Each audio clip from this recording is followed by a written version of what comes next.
सत साहिब सतगुरुदेव की जय। बंदी छोड़ कबीर साहिब जी की जय। बंदी छोड़ गरीबदास जी महाराज जी की जय। स्वामी राम देवानंद जी गुरु महाराज जी की जय हो।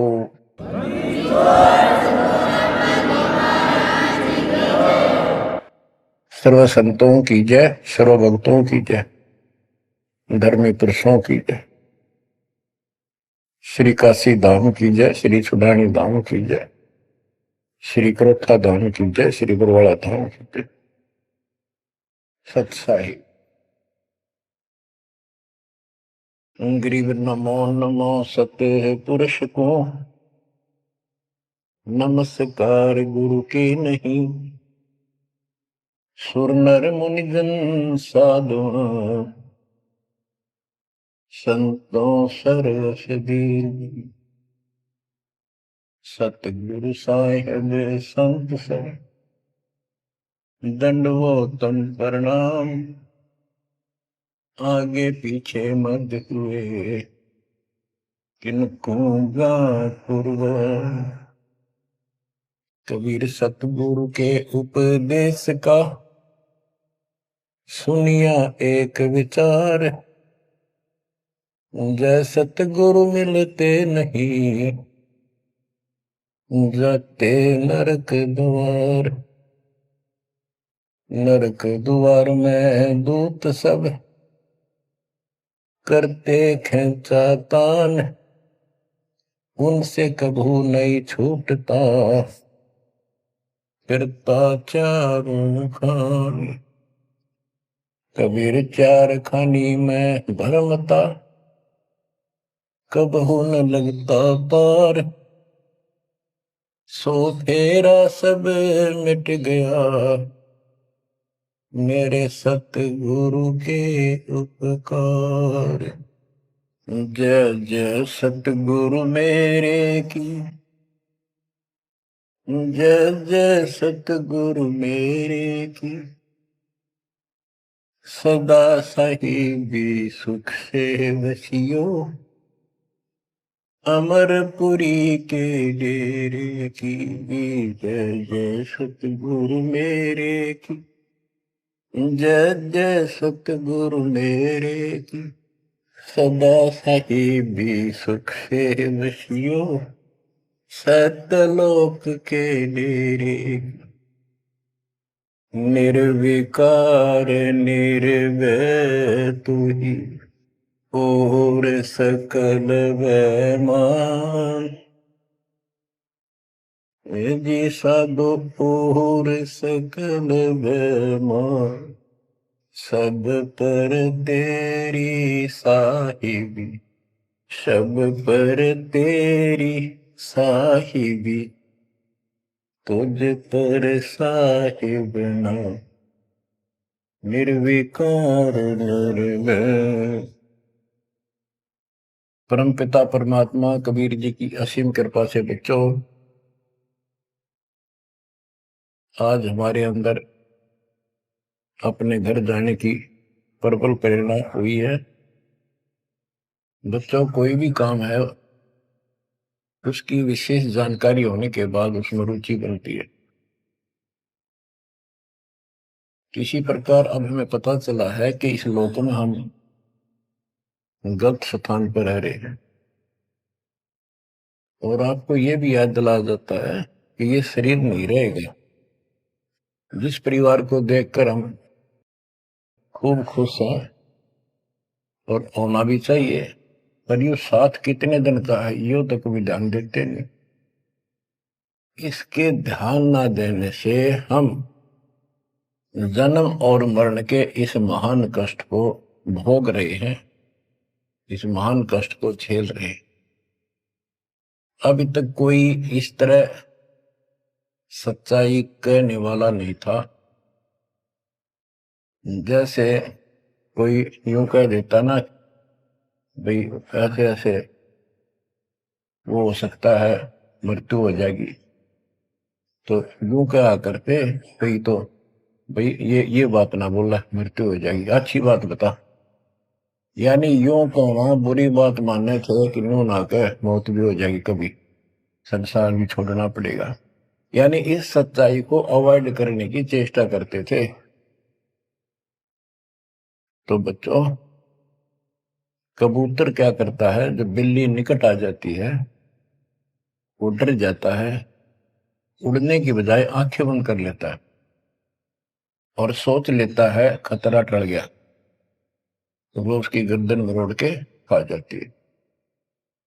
अब आंखें बंद करें काम नहीं चलेगा, ये तो खोलनी पड़ेगी, हिम्मत करनी पड़ेगी, यहां से उड़ना पड़ेगा, काल से बचना पड़ेगा। पहले जैसे 12 कबीर पंथ चले हैं, उससे पहले ये हिंदू समाज, हिंदू धर्म, उसके बाद ये यहूदी धर्म, ईसाई धर्म, फिर मुसलमान धर्म, जैन धर्म, और ये 12 पंथ, इनमें ज्ञान तो बताया जाता था कि भक्ति कर लो, नहीं तो 84 लाख योनियों में जाना पड़ेगा, पशु पक्षी बनना पड़ेगा। और आत्मा डरती भी थी, भक्ति के लिए प्रेरित भी होती थी, लेकिन वो भक्ति शास्त्र विरुद्ध थी, शास्त्र में प्रमाणित नहीं थी, और वो ज्ञान भी शास्त्र प्रमाणित नहीं था। श्रीमद् भगवत गीता अध्याय 16 श्लोक 23 में स्पष्ट किया है कि शास्त्र विधि को त्याग कर जो अपनी मर्जी से मनमाना आचरण करते हैं अपनी इच्छा से, उनको न सुख होता है, न कोई सिद्धि प्राप्त होती है, और न ही उनकी गति बढ़ती। या तो ये कहो कि गीता गलत और ये झूठे गुरु सच्चे, इनमें से एक को रिजेक्ट करना पड़ेगा, लेकिन गीता को कोई रिजेक्ट कर नहीं सकेगा। आखिर में इन झूठे गुरुओं को त्यागना पड़ेगा। बच्चों, परमात्मा के पाने के लिए, उस सुख को प्राप्त करने के लिए कितने कितने कष्ट झेले हम महापुरुषों ने, हमने भी उठाए। हम ऋषि बने, ऋषि बनकर कठिन साधनाएं की, जैसा लोकवेद दंत कथाएं सुना करते थे, उसके आधार पर सिद्धियां आ गई, सिद्धियां दिखाकर फिर प्रसिद्धि होगी, उस प्रसिद्धि के ऊपर हम प्रसिद्ध हो गए और खूब महर्षि प्रसिद्ध हो गए। अब पता चला वो प्रसिद्धि कैसी थी, जैसे आपको राबिया का प्रमाण बताया, 4 साल की ठीक साधना से ऐसे ऐसे चमत्कार भी हो गए, मक्का उठ के आ गया, लेकिन भविष्य जीरो हो गया उसका, सिर भी काट दिया, इतनी प्रेरित थी भगवान के प्रति, लेकिन नथिंग, कुछ नहीं हुआ। काम तो अब बनेगा जब बनवाया जा। गरीब ये जीवन सफल है, जब लग राम रटंत, देखोरी को जाने दे, भरम पड़े हैं पंथ। इस मनुष्य जीवन की सफलता उसी की है जो परमात्मा की भजन करते हैं, अन्यथा इसका कोई यूज नहीं। पशु पक्षी का भी ऐसा ही जीवन है, ऐसे ही कर्म वो करते हैं, खाना पीना, टट्टी जाना, बच्चे उत्पन्न करना, बच्चों के लिए फिर सारा दिन भटक के उनका पोषण करना, फिर मर जाना, ये कोई जीवन है?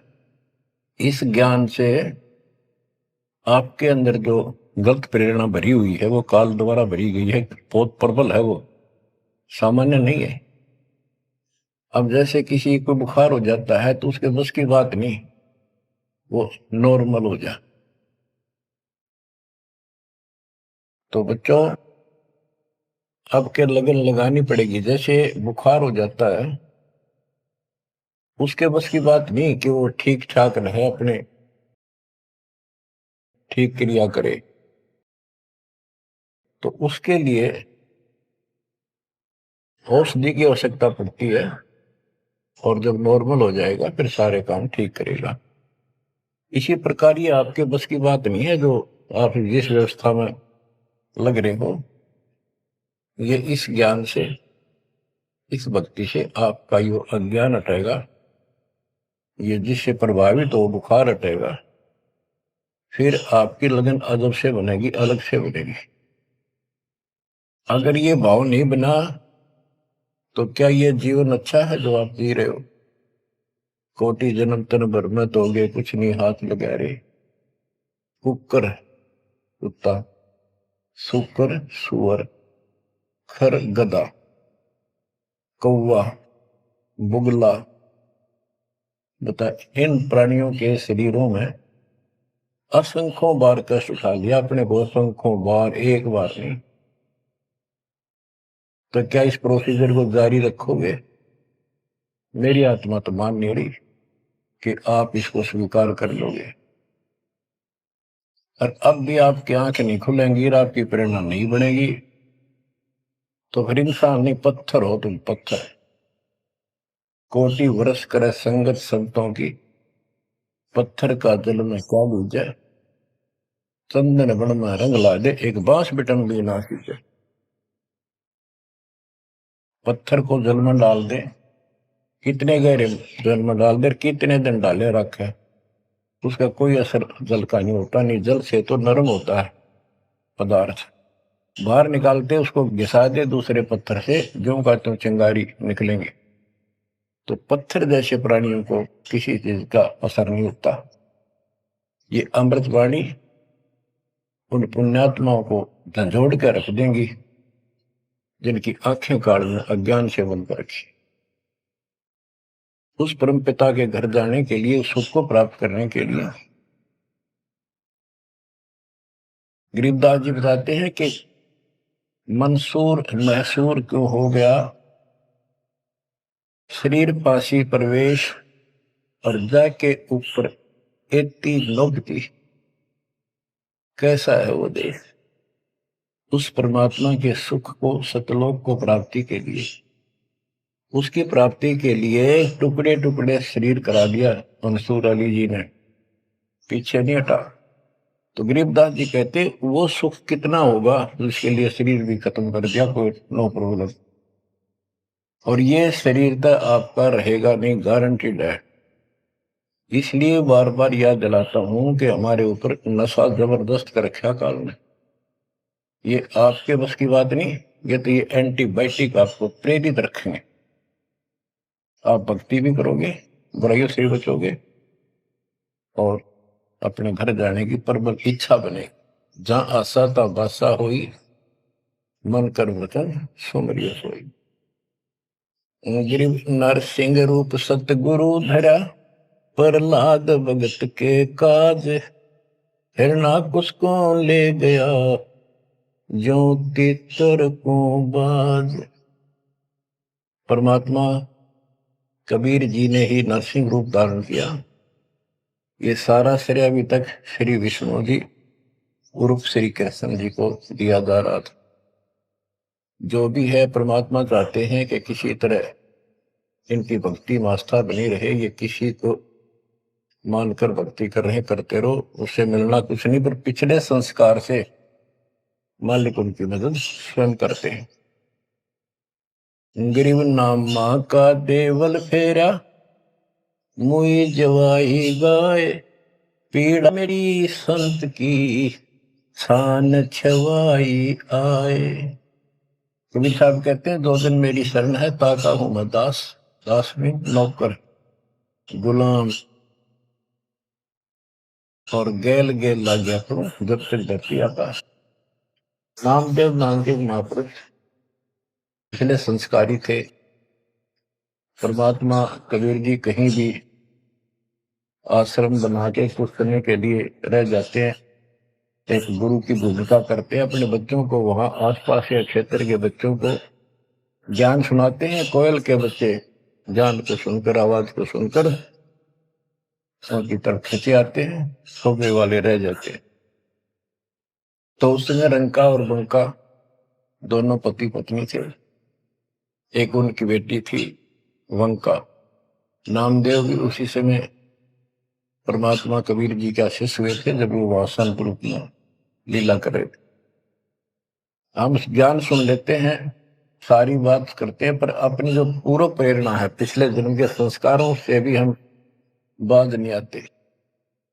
अब नामदेव जी जा रहे थे, एक मंदिर में आरती हुई थी, ब्राह्मण लोग आरती कर रहे थे, और उसके ऐसी धुन चढ़ी कि वो भी मंदिर में पहुंच गया। हाथ में जूते निकाल लिए अपने, जैसे ये बजाते हैं ताल, उस तरह बजाने लग गया, घंटी बजाते हैं, और बजाता बजाता आरती में मगन होकर उनके ब्राह्मणों के बीच में पहुंच गया, यानी पत्थर की मूर्ति के सामने पहुंचना चाहा। पंडितों ने पकड़ कर उसको मंदिर के पीछे फेंक दिया कि यह शूद्र छोटी जाति का समेत दूसरों में आ गया, हमारा धर्म भ्रष्ट कर दिया, हमारे भगवान को इसने रुष्ट कर दिया। तो परमात्मा वो तो फिर भी पड़ा पड़ा मालिक की आरती कर रहा था, लो लगी थी दाता में। परमात्मा उस मंदिर का मुंह नामदेव की तरफ कर दिया, और पंडित पिछली साइड में खड़े घंटी बजा रहे थे, आश्चर्यचकित हुए।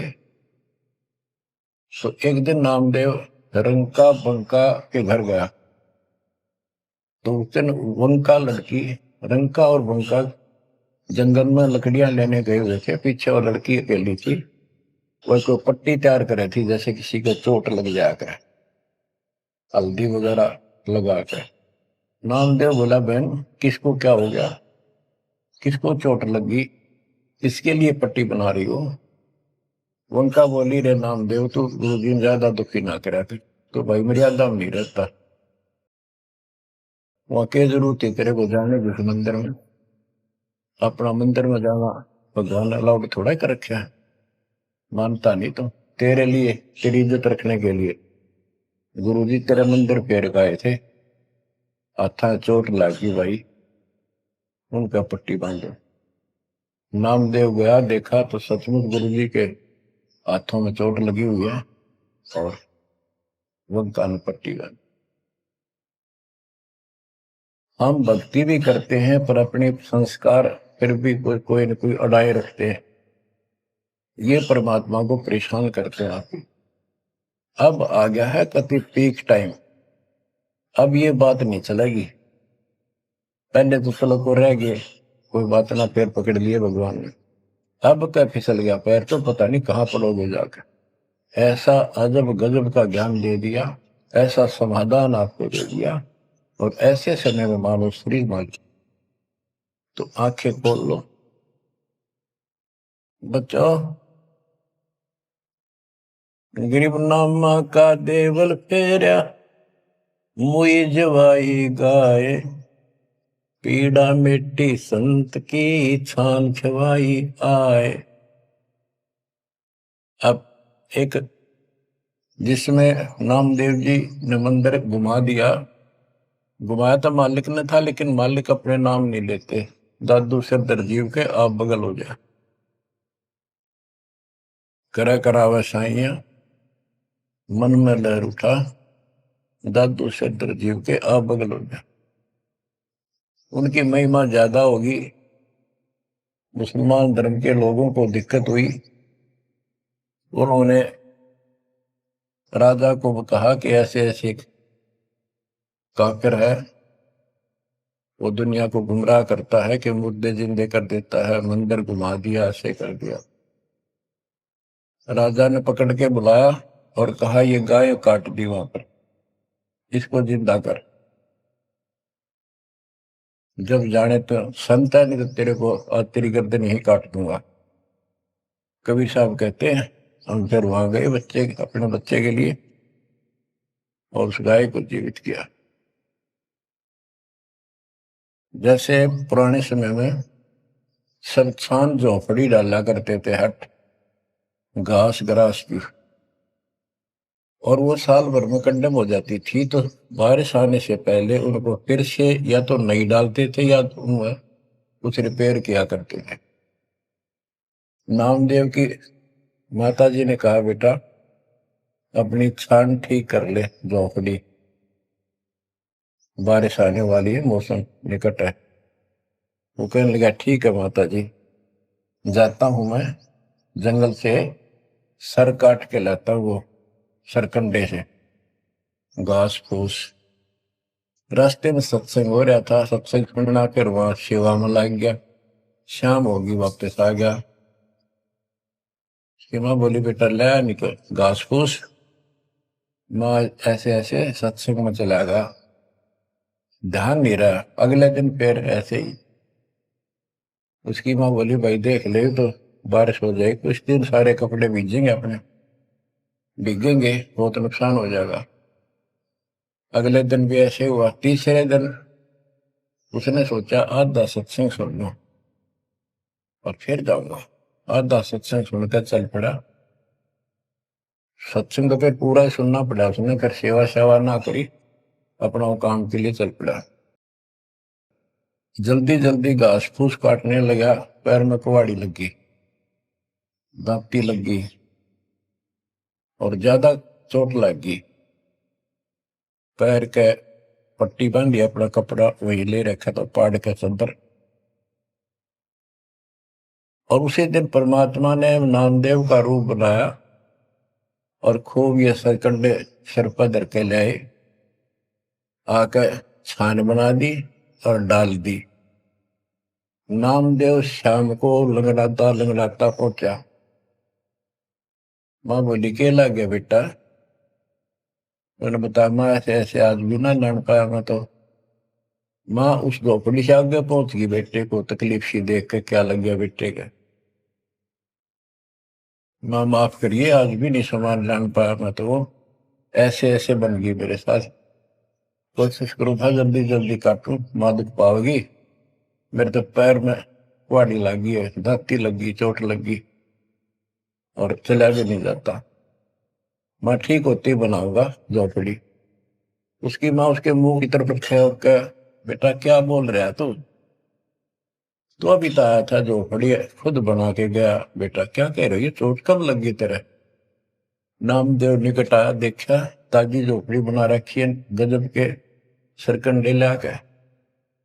ऐसे तो आसपास की तो थे भी कोनी, ऐसा घास फूस। नामदेव खूब रोया बैठे। माँ भगवान थे, परमात्मा थे वो तो। बच्चों दो दिन मेरी शरण है ताका हूं मैं दास, गेल गेल ला गया फिर जब तक धरती आकाश। ये किसी जन्म में भक्ति खूब करी थी जैसे इस युग में, और इस युग के पिछले हुए भक्ति गजब की रहती है, क्योंकि यह साधना शास्त्र रूपी है। मोक्ष न होता तब तक परमात्मा इनके साथ ठहरे। इनसे चमत्कार भी होते रहते, नाम भी हो जाता, पर काम तो ना बढ़ा, मोक्ष तो ना हुआ। तो ये जो ज्ञान आपको सुना जा रहा है, ये हर पहलू पर आपको सतर्क किया जा रहा है। तो या तो इस भक्ति ने छोड़ दो, रिया कति दर्द हो जाओ, कमर कस लो, अब के पीछा छुटवाना है। ये लल्लो पत्तो बहुत होली। केवल हम सुख मांगते हैं, धन मांगते हैं, बेटा ना तो बेटा मांगते हैं और धन संपत्ति मांगते हैं। ये तो बिना मांगे दे देगा जब दिल डट गया आपका। डर रहे तो कोई भी काम है दृढ़ता के साथ होता है। धीरे धीरे रे मना, कबीर साहब कहते। कबीर धीरे धीरे रे मना, धीरे सब कुछ हो, माली सींचे सौ गुड़ा ऋतु है फलो। आज पौधा बोया है आम का, अगले दिन नहीं लगेंगे फल उसके, महीने 20 दिन में भी नहीं लगेंगे। वर्षों उसकी सेवा करनी पड़ेगी। एक बार पेड़ बन जाने दो, फिर देखना आपको छाया भी और फल भी इतने देगा, आप भी खाइयो, रिश्तेदारों को खिलाइए। इसी प्रकार से भक्ति रूपी पेड़ को, पौधे को पेड़ बना लो। दास देख रहा है, दास ने शुरुआत जब की थी उनकी क्या स्थिति थी मेरे बच्चों की, भक्तों की। वो डटे रहे, टिके रहे, आज हर तरह से उबारा है, संसार से न्यारा है और मोक्ष मिलेगा। जो जन्म मरण का कोड कटेगा। गरीब कबीर के सो बंजारा हुआ, आप भक्ति के हेत कंकर बोई जान के, धना भगत के खेत। धन्ना भगत जी बहुत जबरदस्त लगन की लगी हुई थी उनकी, बहुत जबरदस्त भगत थे। दया भाव संत में होती है। बारिश हुई, बीज सभी किसान ज्वार बीजने चल पड़े। तन्ना की पत्नी ने भी ज्वार दे दी 5 किलो, अल्ले खेत में बो के आओ। भगत जा रहा था बैलों को साथ, बैल लेकर के, हल लेकर के। रास्ते में 4-5 भगत भूखे थे, बैठे थे। अब भगत स्वाभाविक साधु संत को देखकर राम राम करी, उसने बैल खड़े कर दिए, बैठ गया 2 मिनट भगवान का। सुबह सुबह पता चला कि उन्होंने 3 दिन से भोजन नहीं खाया था और मरने के कगार पर। कहने लगे भगत हम तो मृत्यु के निकट हैं, कहीं भोजन नहीं मिला। क्योंकि रेगिस्तान राजस्थान या भी पहले सारी शक्ति ऐसी थी नहीं बढ़िया वाली जनता की। बारिश हो गया तो फसल होगी, ना तो भूखे मरा करते। तो भगत जी ने सारे के सारे ज्वार रख दी उसके उनके आगे, बीज। वो मरे थे भूखे, सारी खा गए। अब वो चल पड़े। भगत जी ने सोचा ही वे घर वाले लड़ेंगे, पत्नी भी गर्म मिजाज की थी, और इसमें तो भाई कोई भी टोक दे, बीज भी कित खा गया तो कित खो दिया। किसान का तो जीवन होता बीज। लेकिन उसने परिवार न्यौछावर कर दिया। कक्कर इकट्ठी की लोगों को दिखाने के लिए, जैसे और बीज बो रहे थे ऐसे कंकर बखेर के हलवा के सामने घर आ गया। खेत में जाकर नहीं देखा। कुछ दिनों के बाद औरों के तो ज्वार गजब की उगरी, और भगत जी के खेत में तुम्बे मतीरों की बेल उगरी बिना गिनती की। मतीरे लग गए मोटे मोटे ये तुम्बे। अब क्या होता है कि भगत जी के खेत में, धन्ना भगत के खेत में बहुत ज्यादा बेल उगी मतीरों की। मतीरे से मोटे मोटे लाग गए, ऊपर नीचे पड़े न भरी दिखे उनका खेत भरा। कुछ दिन के बाद क्या होता है कि बारिश ना होने से उस क्षेत्र में अकाल जैसी स्थिति होगी। वह ज्वार किसी का हुई, किसी की थोड़ी बहुत हुई, बिल्कुल नहीं हुई। तो वो तो बाद की बातें हैं। किसी ने जाके धन्ना भगत की पत्नी को बता दिया कि तुमने ज्वार नहीं बोई। वह बोली बोई, वो कहा हमारा भगत कि ना आपके तो मतीरे उग रहे हैं, ज्वार है ही नहीं। उसका दुख हुआ, ज्वार भी कित खा गया यो। तो वह गई, देखा सचमुच वहां तो मोटे मोटे मतीरे भरे पड़े। एक मतीरा यानी एक तुम्बा लेकर चल पड़ी। धन्ना भगत को पता था कि बात आज बिगड़ चुकी है। उसके बाहर जाते ही भगत वहां आ जाते थे, उसके रहते नहीं आते थे। वह जल्दी वापस आ गई। धन्ना भगत ने सोचा था शाम तक आओगी। भक्तों से कहा तुम जाओ, बात आज गड़बड़ है। सिर पर बतीरा रख रखा। आते उसने बतीरा सिर में मारा धन्ना भगत का। धन्ना भगत जी ने थोड़ा बचाव किया तो धरती में लगकर फूट गया। फूटते उसमें ज्वार निकली जैसी बीज की साफ सुथरी भेजी थी। अब भगत जी तक टेढ़ा पड़ा, सिर बचाया, और वह देवी देख रही थी, कभी धन्ना भगत को कभी ज्वार को। तो वह बोली ये कहां से आ गई ज्वार इसमें। धन्ना भगत नहीं बोला। वह फिर खेत में गई, वह ज्वार उठा कर अंदर रख ली। वहां जाके देखा कपड़ा बिछा कर मतीरे फोड़न लागी, ढेर लाग गया। गठड़ी बांध के चल पड़ी, ढोण लागी ज्वार। अरोरा की ज्वार कति कंडम सी होगी, वो ये को ना खड़ी तो रही, पर बस उसमें बीज नहीं बना, सूखी सूखी सी खड़ी। अब वह 3-4 गठड़ी 5-6 गठड़ी ले आई भर भर का।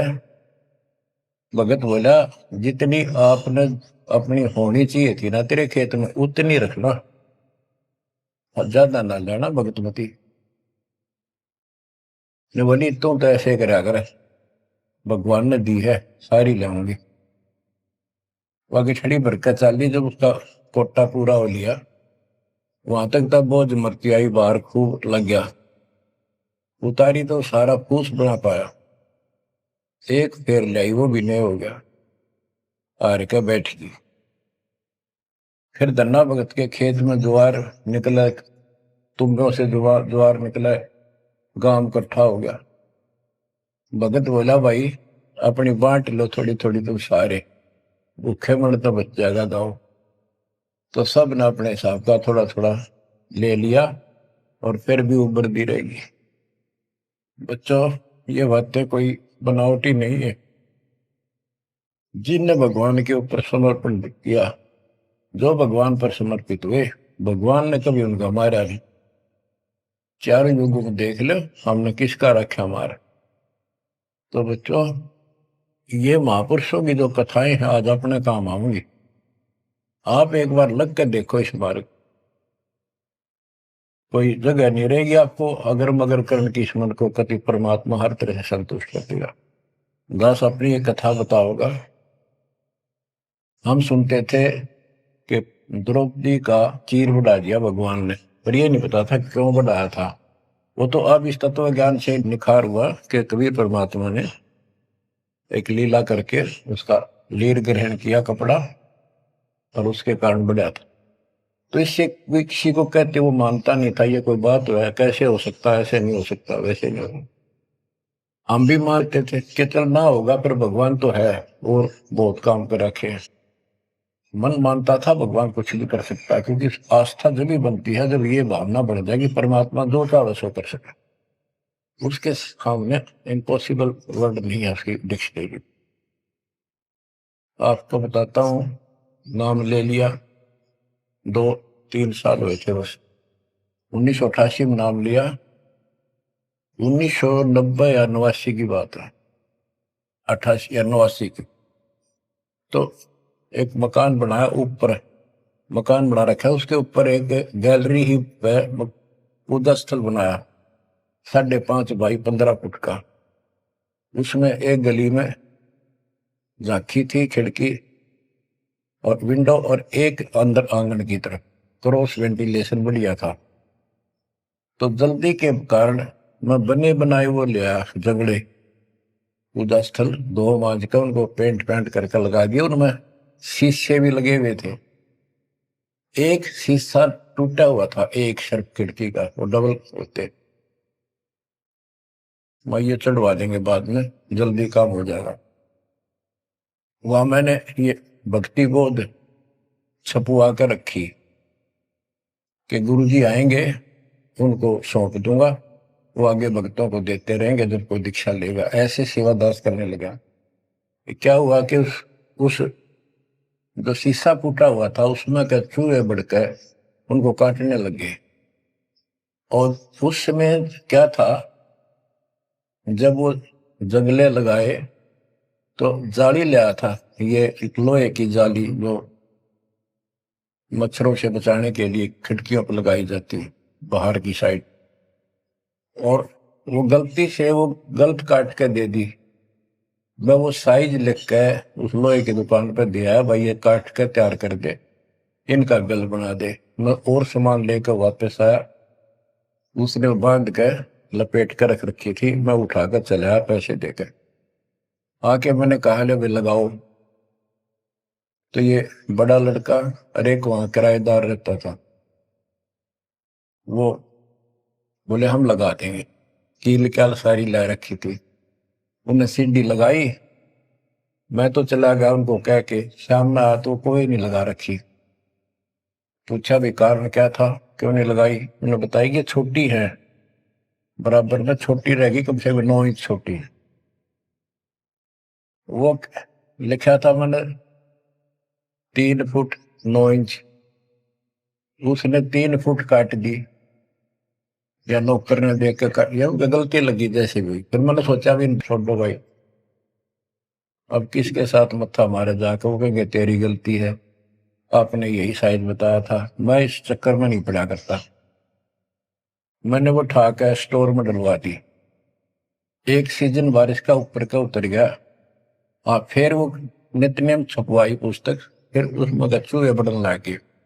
कपड़ा बांधा, कपड़ा काट दिया। ये मन में था कि वो जाली तक पूरी है नहीं। फिर दिमाग में आई, भाई ऐसे करो, इस एक खिड़की में दिक्कत है, इस जाली को ऊपर नीचे करके दोनों को एक में सेट कर दो। तो वही दोनों किराएदार, ये बड़ा लड़का, ये छोटा ही था, 12-13 14-15 साल का। तो मैं उनको कह के अपनी ड्यूटी पे चला गया। इनकी माता जी ने, नारों ने, वो वहां से निकाल के जाली स्टोर से नीचे डाल दी, भाई लगा दियो। इन शाम सी न लाई किता। मैंने आके पूछा, एक जाली ला रखी, वह पूरी एक नीचे पड़ी। मैं ड्यूटी से आया शाम को 5 बजे। मेरे दुआएं बात खटक रही थी।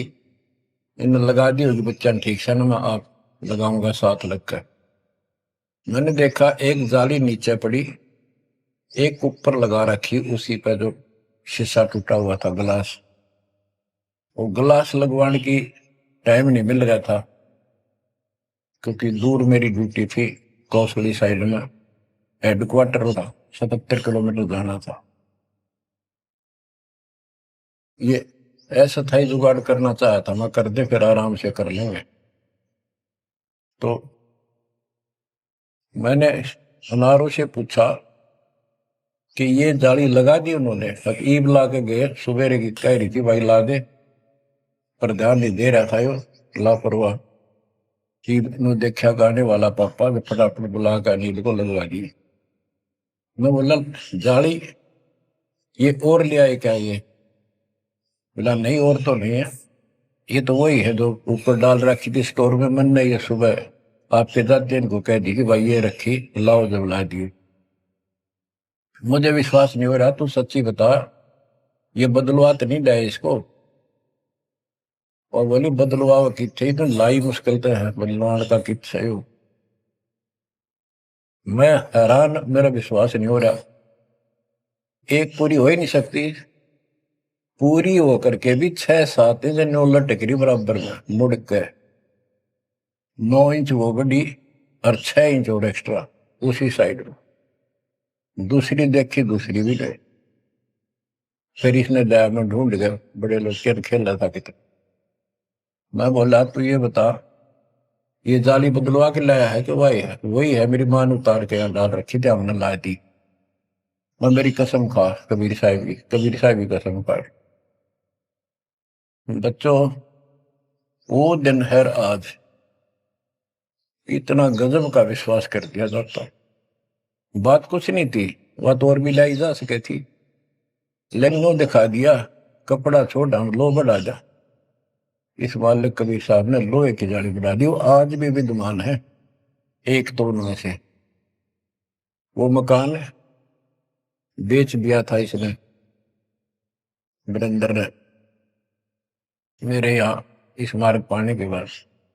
जिसने लिया वो भगत, उस भगत ने वापस डोनेट कर दिया कि ऐसी अनमोल पूंजी को मैं सुरक्षित नहीं रख पाऊंगा, आपको वापस दे।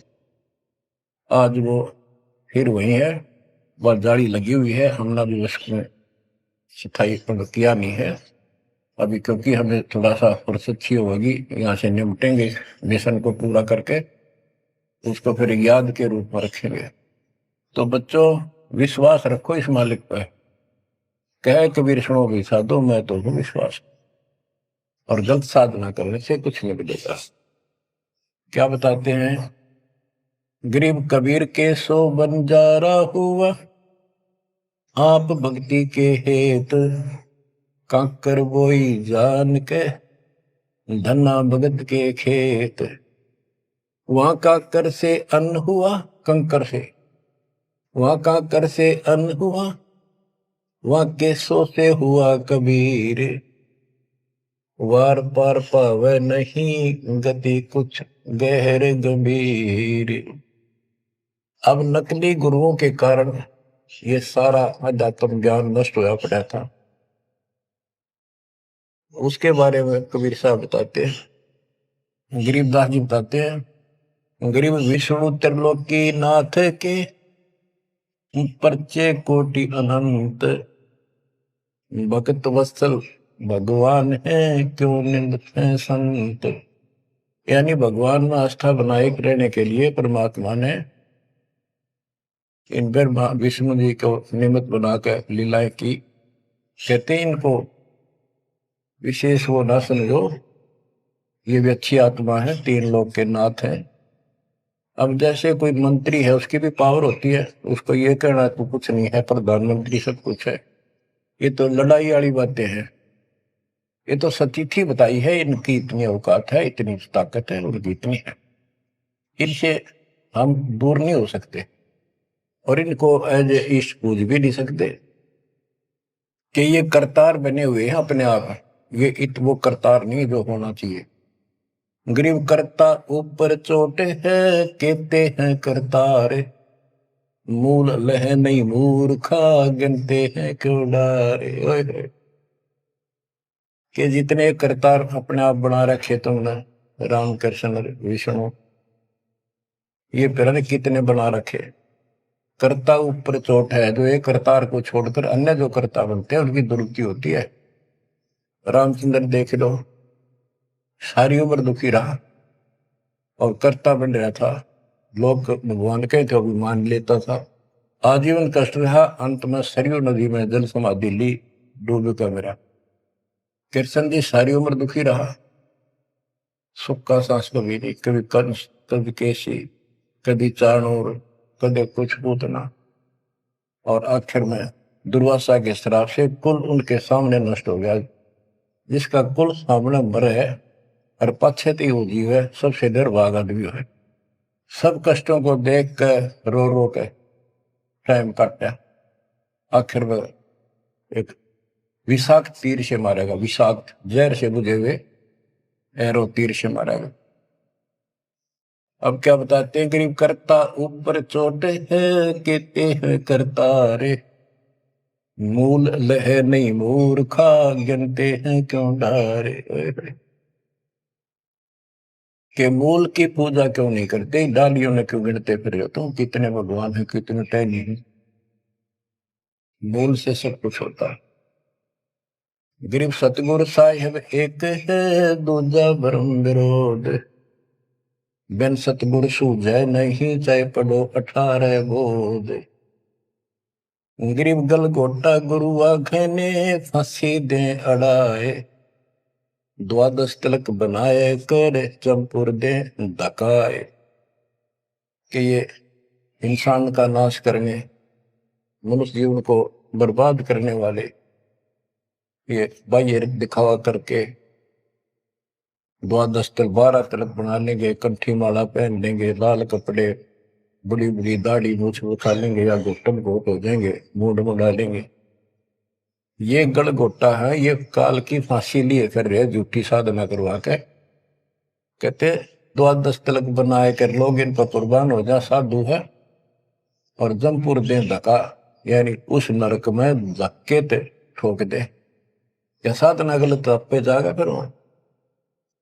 गिरव झूठे गुरु का नाक ले, फिर श्रवण और नैन, सतगुरु बोले साखिए, दूर कर पोकट फैन। कहते नकली गुरुओं का, इनका जूते मारे, नाक काटे, यानी कहने का भाव है कि इनका बच जा, दूर हो जा, फूक दे। फूकना मतलब ये नहीं आग लगा दे या उन्हें मार दे, उन्होंने को आग रहे।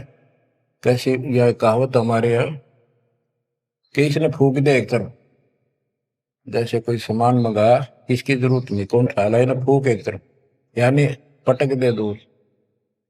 एक गरीबदास जी कहते झूठे गुरु के नाक कान काट दे।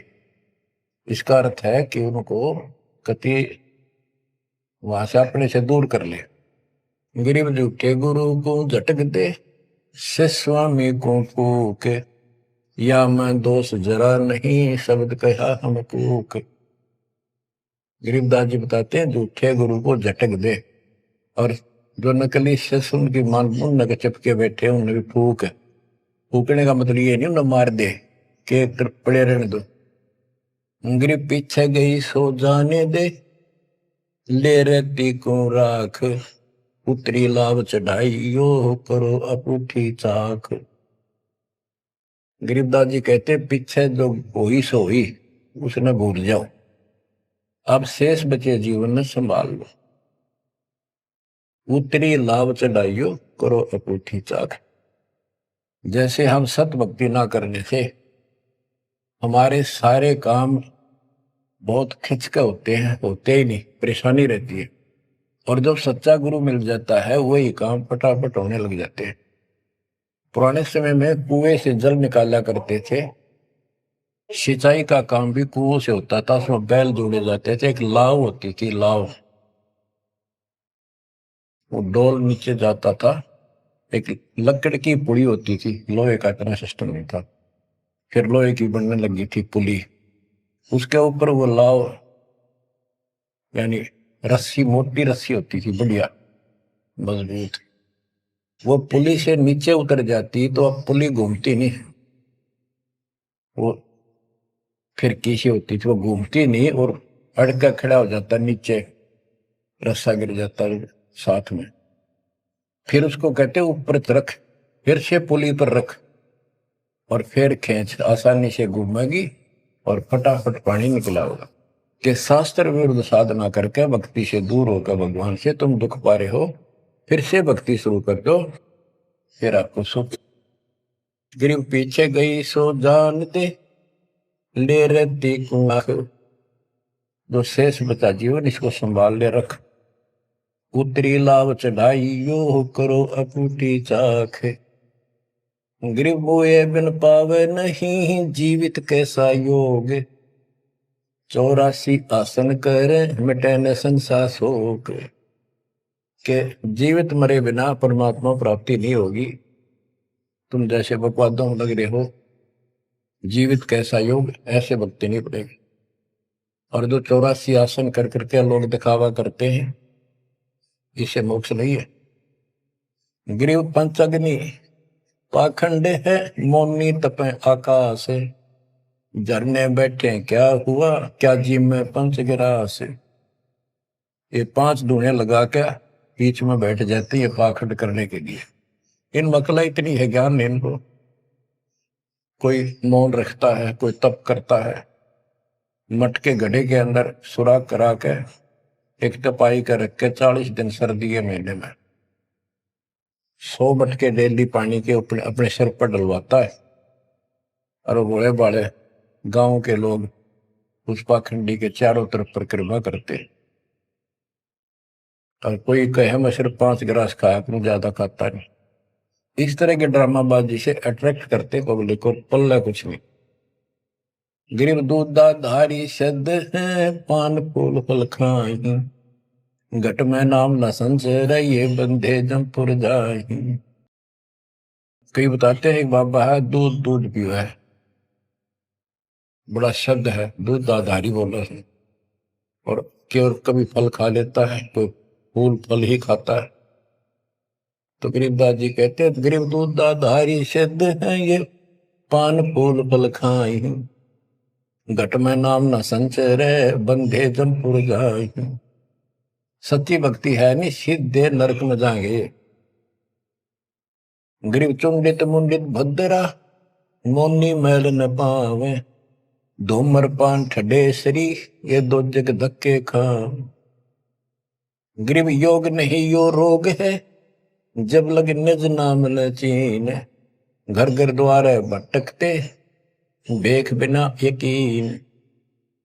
गरीब बेख लिया तो क्या हुआ जब लग नहीं विवेक।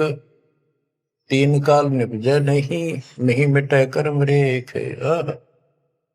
के चुंडित मुंडित, जैसे बड़े बड़े सिर पर जटा रख रखी है, दाढ़ी बड़वारी, माला मूला पहन गए, बाहर भाई ड्रामा खोल कर रखा है, लाल कपड़े पहन रखे या कति गोट करवा रखा, मुंड मुंडवा रखा। कहते हैं इनसे कुछ नहीं मिलना, कोई मौन रखते हैं। गरीब चुंडित मुंडित भद्रा मोनी मैल न पावे। धूमर पान ठडे सरी ये 2 जग धक्के खाओ। ये धूमर पान करें, नशे करें, 100 रुपए की मारे चलम भर कर ढूंढ उठा दे, ठडे सरी खड़े होकर तप करते, कहते 2 जग में धक्के खाओगे, नरक में जाएंगे। बच्चों, ये मूल ज्ञान है, ये तत्व ज्ञान। और ये जो ज्ञान आपको दिया जा रहा है, आपके लिए वरदान होगा। ये कबीर साहब की गिफ्ट है। इस रजा को संभाल के रखियो, इसको हल्के में ना दियो बच्चों। कुर्बान हो जाओ, ये धन दे करते था सिंह धन हो गए, कितना पुराना पट्टा। इसकी शरण में डट कर सत्संग सुना करो, सेवा करो और दान करो, मर्यादा का निर्वाह करो, भक्ति करो। देखना न्यारे रंग ला देगा दाता। मालिक आपको मोक्ष दे, सद्बुद्धि दे, आपको याद बनी रहे अपने घर की सच्चाई।